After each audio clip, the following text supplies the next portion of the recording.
Hello friends, നമ്മളിന്ന് എവിടെയാണെന്നറിയോ? Palakkad fest.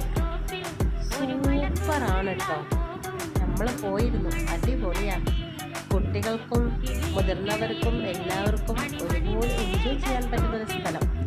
ഈ vacation കളറാക്കാൻ സൂപ്പറായിട്ട് പാലക്കാട് ഫെസ്റ്റ് ഒരുങ്ങിയിരിക്കുന്നു. എല്ലാവരും വന്ന് ആസ്വദിക്കണം. കുട്ടികൾക്ക് കൊടുക്കാൻ പറ്റിയ ഏറ്റവും വലിയ ഗിഫ്റ്റാണിത്.